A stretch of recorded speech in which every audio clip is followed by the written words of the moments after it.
పుష్ప, పుష్ప 2 చిత్రాల భారీ విజయాలతో దర్శకుడు సుకుమార్ పాన్ ఇండియా రేంజ్ లో సంచలన రికార్డులు సృష్టించారు. తన కథలో నిజ జీవిత సంఘటనలకు లాజిక్ జోడించి వాస్తవికతతో కూడిన కథలను రాస్తానని సుకుమార్ తెలిపారు. నెలకు 35,000 వచ్చే లెక్చరర్ ఉద్యోగాన్ని బదిలీ కేవలం పేరు, ప్రఖ్యాతులు సంపాదించాలనే లక్ష్యంతోనే సినిమా రంగంకి వచ్చానని ఆయన స్పష్టం చేశారు. సినిమాతో పాన్ ఇండియా డైరెక్టర్గా మారిన సుకుమార్ కూడా తనదైన సినీ ప్రస్థానంలో డైరెక్టర్గా అనేక సంచలనమైన విజయాలు అయితే నమోదు చేసిన విషయం తెలిసిందే. ప్రత్యేకించి పుష్ప 1, పుష్ప 2 సినిమాలతో పాన్ ఇండియా డైరెక్టర్ కూడా సుకుమార్కి అయితే మంచి పేరు రావడమే కాకుండా ఒక క్రియేటివ్ డైరెక్టర్గా సినీ రంగంలో సుస్థిరమైన స్థానాన్ని పెంపొందించేందుకు కూడా దోహదపడిందనే చెప్పవచ్చు. ప్రత్యేకించి ఒక హార్డ్ వర్క్ కావచ్చు, ఒక సృజనాత్మకత కావచ్చు, ఒక సినిమా ఇతివృత్తాన్ని ఒక ప్రధానమైన ఒక నేచర్ స్టైల్లో మార్చడం కావచ్చు. సుకుమార్ కూడా తన బ్రాండ్ను అయితే నిలబెట్టుకుంటున్న క్రమంలో సుకుమార్ మరిన్ని ప్రాజెక్టులు రూపొందించే దిశగా ఇప్పటికైతే కసరత్తు అయితే ప్రారంభించడం జరిగింది. అయితే ఈ నేపథ్యంలో తన మనసులో భావాలను తాజాగా ఇచ్చిన ఒక ఇంటర్వ్యూలో మాత్రం సుకుమార్ అయితే మాట్లాడుతూ తాను వాస్తవానికి లెక్కల మాస్టర్ అని కూడా చెప్పుకురావడం జరిగింది. లెక్కల మాస్టర్గా తనకు నెలకు 35,000 రూపాయలు శాలరీ వచ్చేదని చెప్పారు.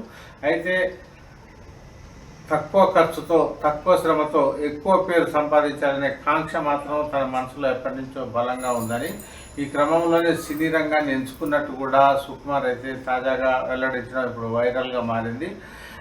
ఈ క్రమంలోనే తెలిసిన వాళ్ళ ద్వారా తాను సంప్రదించి ఒక సినిమాకి అసిస్టెంట్ డైరెక్టర్గా 1,400 రూపాయలకైతే చేరడం జరిగిందని, అసలు 35,000 రూపాయలు ఎక్కడ, 1,400 రూపాయలు ఎక్కడ అంటూ ఆయన చమత్కరించడం అయితే జరిగింది.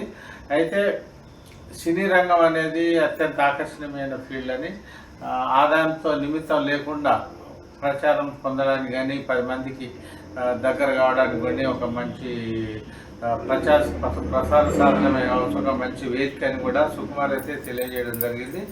ఈ క్రమంలోనే కొంత ఒక దశలో కూడా ఐన్స్టీన్ లాగా ఒక సైంటిస్ట్ కూడా కావాలనే ఆలోచన కూడా తనకైతే ఉండేదని, అయితే సైన్స్ ఎగ్జిబిషన్లు చూసినప్పుడు మాత్రం ఒక సైంటిస్ట్గా మారడం అనేది దుర్లభము, అది చాలా కష్టసాధ్యమైన పని అనే నిర్ణయానికి అయితే తాను రావడం జరిగిందని చెప్పుకొచ్చారు. మరోవైపు యండమూరి వీరేంద్రనాథ్ లాగా ఒక ప్రముఖ నవల రచయిత కూడా మారాలనే ఆలోచన తనకైతే ఉండేదని తన మనసులోని మాటని చెప్పారు. అయితే ఒక రచయితగా మారడం కన్నా మనకు రీచ్ ఎక్కువగా ఉండాలనే సంకల్పంతో సినిమా రంగాన్ని, ముఖ్యంగా డైరెక్టర్గా మారితే మంచి పబ్లిక్ రీచ్ అయ్యే ఒక అవకాశం ఉంటుందనే నిర్ణయానికి వచ్చినట్టు కూడా ఆయన చెప్పారు. ఈ క్రమంలోనే ఫస్ట్ అసిస్టెంట్ డైరెక్టర్ చేరిన తాను అంచెలంచెలుగా ఎదిగి డైరెక్టర్గా మారడం జరిగిందని, ఈ క్రమంలోనే మంచి మంచి సినిమాలని తీస్తూ అనుకున్న లక్ష్యాన్ని కూడా సాధించానని కూడా సుకుమార్ అయితే చెప్పుకొచ్చారు. వాస్తవంగా జరిగే నిజ జీవితంలో జరిగే సంఘటనలు తాను ఆధారంగా తీసుకొని వాటికి కొంత లాజిక్ జోడించి సినిమాలు తీయడం తన ప్రత్యేకత అని కూడా చెప్పారు. ఈ సందర్భంగా అటు పుష్ప 1 కావచ్చు, పుష్ప 2 కావచ్చు, అదేవిధంగా ఇది గతంలో తిన్న ఈ రంగస్థలం కావచ్చు, ఈ అనేక సినిమాలు కూడా ఈ లాజిక్ జోడించి తీసిన సినిమాలేనని అవి సూపర్ హిట్గా కూడా నిలవడం తనకు ఎంతో సంతృప్తినిచ్చిందని కూడా చెప్పారు.